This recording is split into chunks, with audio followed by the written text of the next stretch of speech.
Good morning प्यारे बच्चों। Online class में फिर से मैं आप सभी का स्वागत करता हूं। प्यारे बच्चों, हम लोग देख रहे हैं सिविक्स का चैप्टर नंबर 2 फेडरलिज्म यानी कि संघवाद। इस संघवाद के पहले भाग में हमने देखा था कि संघवाद किसे कहते हैं, संघवाद की प्रमुख विशेषताएं क्या हैं। उसके बाद में हमने देखा था कि भारत में संघवाद की विशेषताएं क्या है और संघवाद का गठन किस प्रकार से किया जाता है। उन दो तरीकों का हमने अध्ययन किया था। अब हम लोग देखेंगे इस चैप्टर में मुख्य रूप से भारतीय संघीय व्यवस्था, भारत की संघीय व्यवस्था किस प्रकार से है उसके बारे में थोड़ा विस्तृत जानकारी हासिल करेंगे।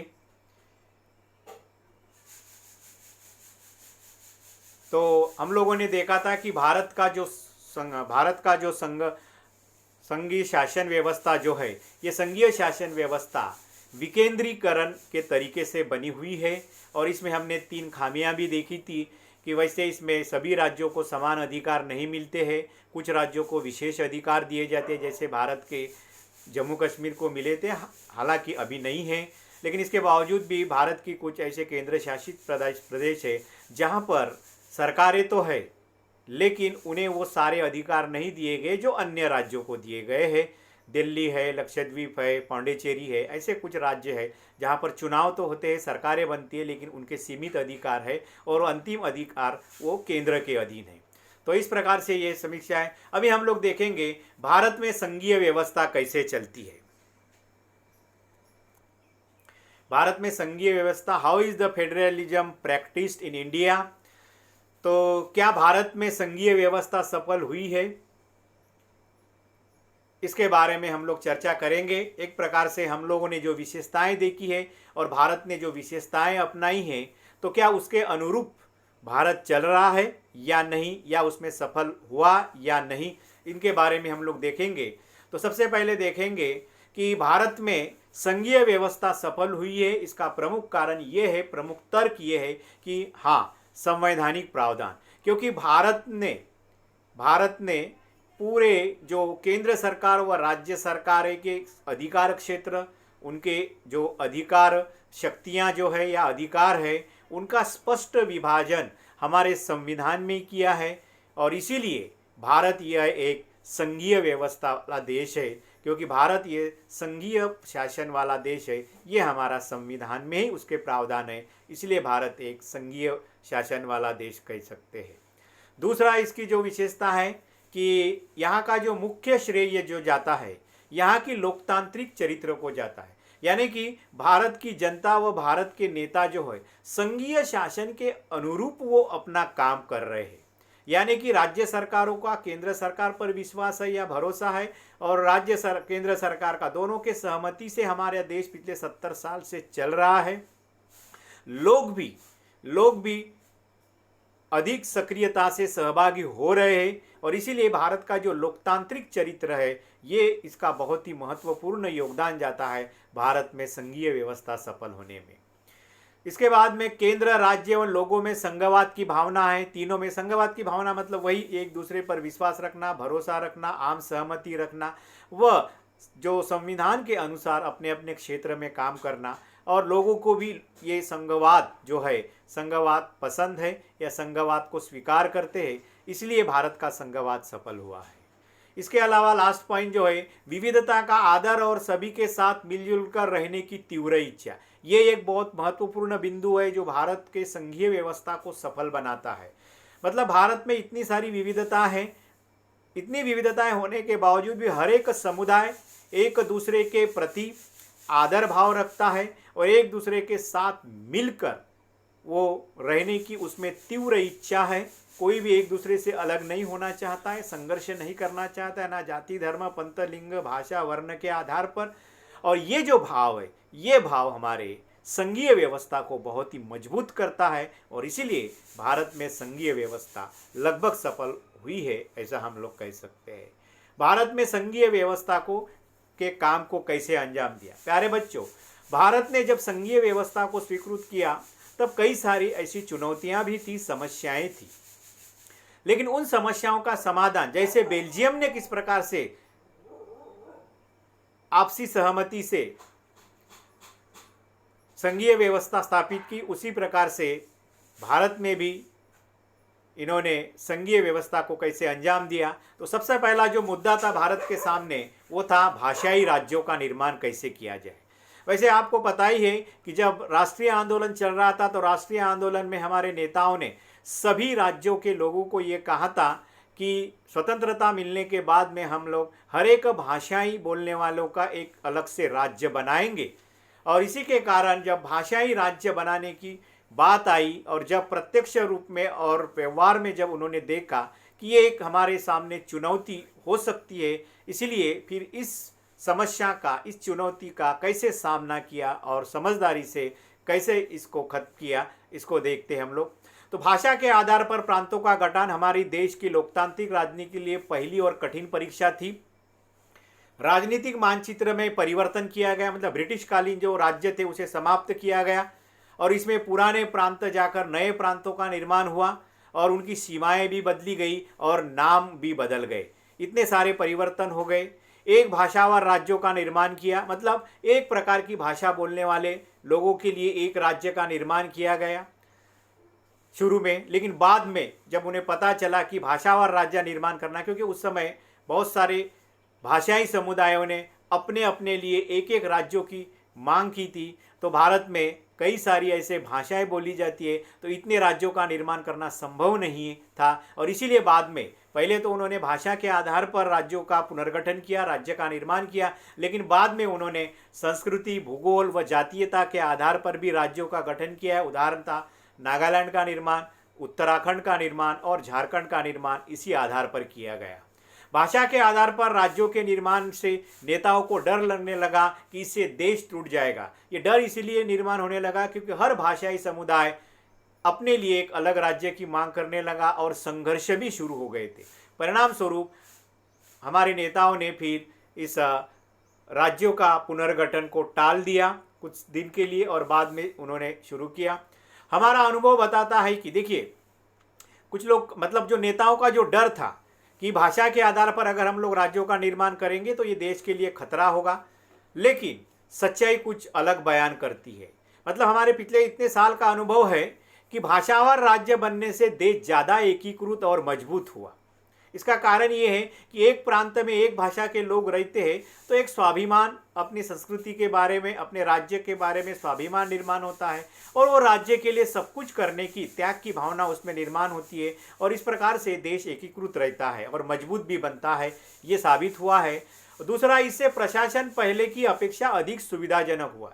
डेफिनेटली जब एक राज्य में उसी राज्य की भाषा में अगर प्रशासन चलेगा तो डेफिनेटली वो प्रशासन बहुत अधिक सफल होता है और इसीलिए दो ये महत्वपूर्ण बिंदु है जो भाषा के आधार पर राज्यों के निर्माण करने से हमारे संघीय व्यवस्था को लाभ हुआ है। अब देखते हैं कि हमारे संविधान निर्माताओं ने और हमारे नेताओं ने भाषा की नीति कैसे तय की, क्योंकि जब भारत के लिए हमारे संविधान निर्माताओं में, संविधान सभा में ही चर्चा आई कि भारत की भाषा कौन सी होनी चाहिए, तो कुछ लोगों ने कहा कि लगभग 40% क्षेत्रों लोग जो है ये हिंदी भाषा बोलते हैं, तो हिंदी को ही भारत की राष्ट्र भाषा बनाई जाए। लेकिन जब ये मुद्दा संविधान सभा में आया तो दक्षिण भारत के नेताओं ने उसका विरोध किया और कहा कि हमें हिंदी स्वीकृत नहीं है, हमें हिंदी, हमारे ऊपर हिंदी थोपी न जाए, और जमकर उन्होंने विरोध किया। यहाँ तक तमिलनाडु ने ये भी धमकी दे दी थी कि हम लोग भारत से अलग हो जाएंगे अगर हिंदी को हमारे ऊपर थोपोगे या उसको राष्ट्रभाषा बनाओगे। तो इसलिए फिर संविधान निर्माताओं ने बीच का रास्ता निकाला। उन बिंदुओं को हम लोग देखते हैं। संघीय ढांचे की दूसरी परीक्षा थी हमारी भाषा नीति, यानी कि हमारी देश की राष्ट्रभाषा तय करने की। तो देश में कोई राष्ट्रभाषा नहीं थी, इसलिए हिंदी को राष्ट्रभाषा तो नहीं हुआ, लेकिन बाद में राजभाषा का दर्जा दिया गया। हिंदी 40% भारतीयों की मातृभाषा है। अन्य भाषाओं को भी संविधान में संरक्षण दिया गया। लगभग 23 भाषाएं आज भारत के अनुसूची में रखा गया है या उसका समावेश किया गया है।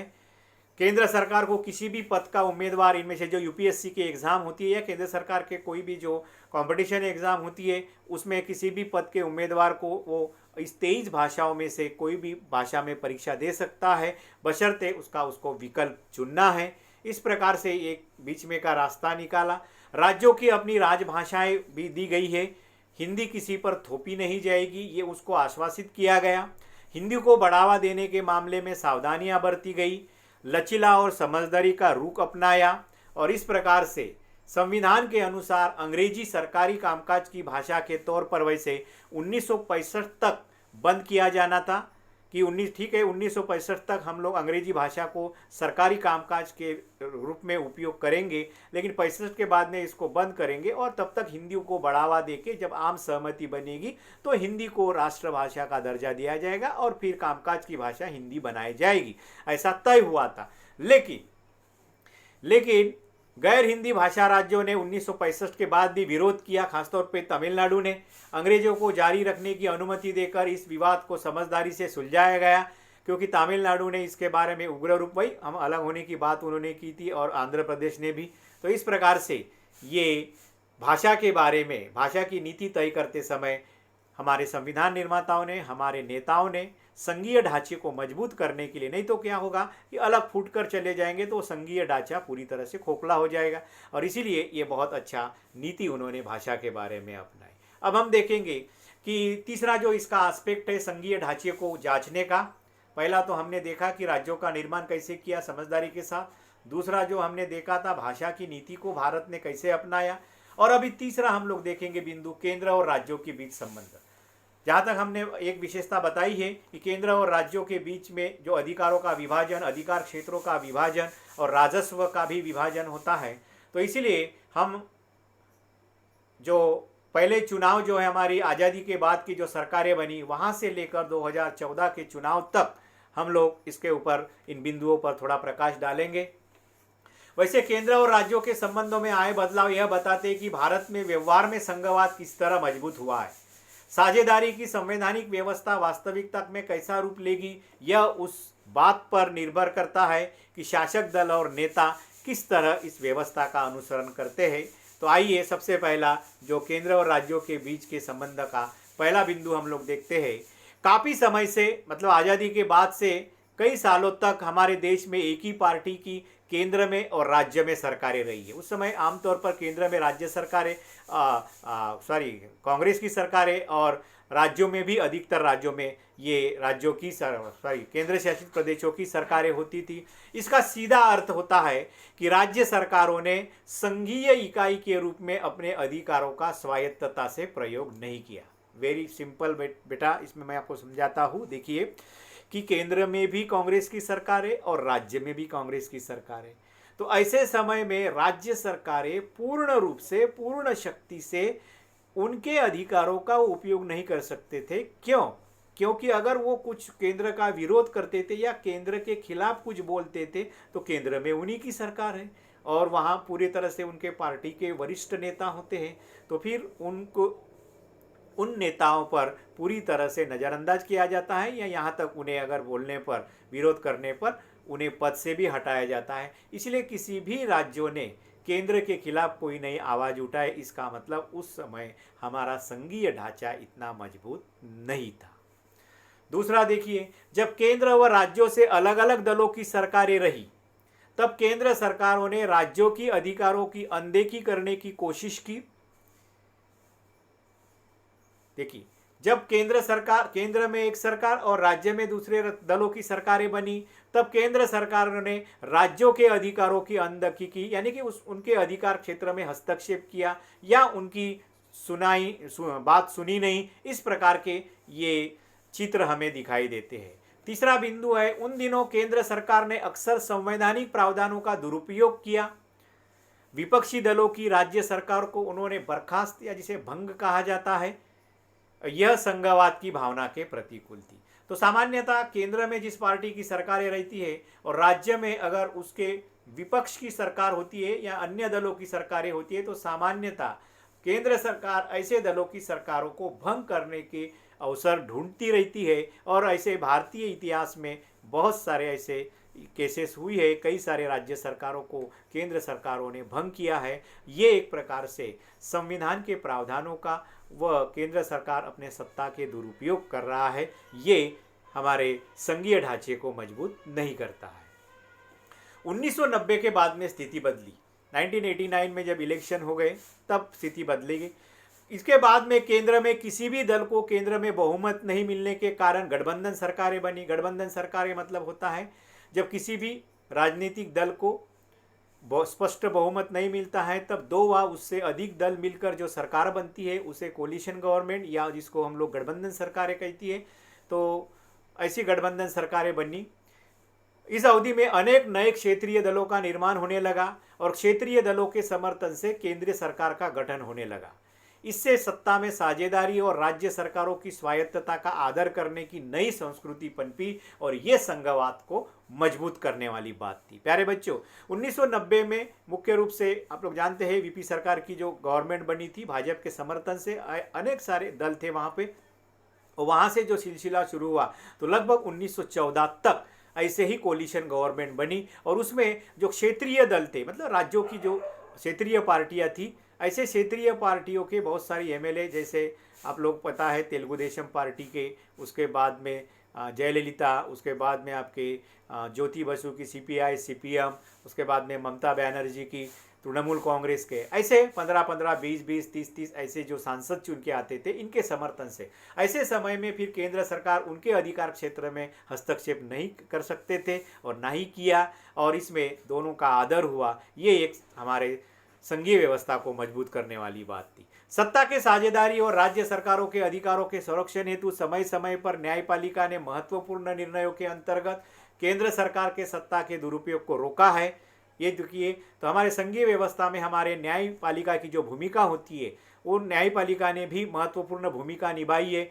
हर समय उन्होंने केंद्र सरकार व राज्य सरकार के बीच में कोई संघर्ष होता है उसमें महत्वपूर्ण भूमिका निभाई है। और यहाँ तक कि जब भी केंद्र सरकार ने बिना वजह, ठोस कारण के बिना राज्य सरकारों को भंग किया है, ऐसे समय में केंद्र सरकार के खिलाफ उन्होंने डिसीजन दी है और राज्य सरकारों को पुनर्स्थापित किया गया है। तो इस प्रकार से राज्य सरकारों को मनमानी ढंग से भंग करने पर अंकुश लगा है। ये एक बहुत महत्वपूर्ण भूमिका न्यायपालिका निभा रही है। संविधान लागू होने के तत्काल बाद की तुलना में आज सत्ता की साझेदारी और संघीय भावना को मजबूती मिली है, इसमें कोई डाउट नहीं है, क्योंकि गठबंधन सरकारें होने के कारण आज कोई भी क्षेत्रीय किसी भी एक पार्टी की मनमानी नहीं चलती है। लेकिन 1914 से केंद्र सरकार में एक ही पार्टी की बहुमत वाली सरकार की स्थापना होने से कभी कभी कुछ विरोधी दल की राज्य सरकारों के साथ संघर्ष की स्थिति दिखाई पड़ती है। हमारे देश में आप लोग देखते हैं वर्तमान समय में ममता बनर्जी और जो पश्चिम बंगाल की चीफ मिनिस्टर है तृणमूल कांग्रेस की नेता, और सेंट्रल गवर्नमेंट यानी कि बीजेपी के बीच में हमेशा घमासान होता रहता है ये। और अभी थोड़ा कम हुआ है, लेकिन दिल्ली के मुख्यमंत्री केजरीवाल जी, इनके बीच में और केंद्र सरकार के बीच में हमेशा संघर्ष चल रहा था।